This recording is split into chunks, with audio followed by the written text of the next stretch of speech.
ഇന്ന് നമുക്ക് പ്രത്യേകിച്ച് പ്ലാനിങ് ഒന്നും ഇല്ലാത്തൊരു ദിവസമാണ്. നൈറ്റ് ഡ്യൂട്ടി കഴിഞ്ഞ് രാവിലെ ബ്രേക്ക്ഫാസ്റ്റും കോഫിയൊക്കെ കുടിച്ച് പിന്നെ റൂമിലെത്തി കുളിച്ച് ഫ്രഷായി. പുറത്താണെങ്കിൽ മഴയൊക്കെ മാറിയൊരു കാലാവസ്ഥയായിരുന്നു കേട്ടോ. അങ്ങനെ ആലോചിച്ച് നിന്നപ്പോൾ എൻ്റെ ഫ്രണ്ട് പറഞ്ഞു നമുക്ക് ഉച്ചയ്ക്ക് ഫുഡ് കഴിക്കാൻ പോയാലോ.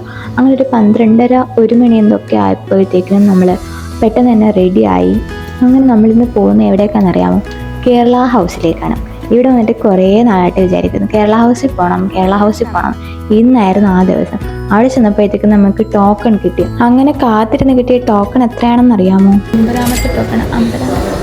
അങ്ങനെ കുറേ നേരത്തെ കാത്തിരിപ്പിന് ശേഷം നമ്മളത് അകത്തേക്ക് വിളിച്ചു. അങ്ങനെ അവിടെയും ലാസ്റ്റ് സാരില്ല, എന്തായാലും നമുക്ക് ഫുഡ് കഴിക്കാൻ വേണ്ടിയല്ലേ. അങ്ങനെ കാത്തിരുന്ന് ചോറ് വന്നു, സാമ്പാർ വന്നു, പിന്നെ നമ്മൾ നെയ്മീൻ ഫ്രൈയും നെയ്മീൻ കറിയായിരുന്നു വാങ്ങിയിട്ടുള്ളത്.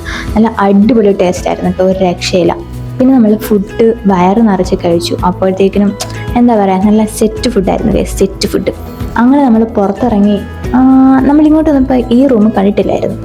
വേണമെങ്കിൽ വിശന്നിട്ട് കണ്ണ് കണ്ടില്ലായിരുന്നു എന്ന് വേണേൽ പറയാം.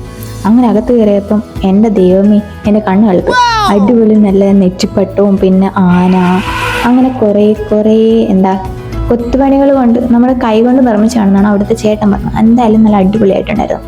അങ്ങനെ പിന്നെ നമ്മൾ അവിടുന്ന് എന്തായാലും ഹോസ്റ്റലിലേക്ക് പോകാൻ വേണ്ടിയിട്ട് തീരുമാനിച്ചു. പുറത്തേക്ക് നോക്കിയപ്പോൾ നമുക്കൊരു ഓട്ടോ വേണം. ഈ കാറ് അത് വേറെ ആരുടെയുമാണ്, നമ്മുടെ അല്ല.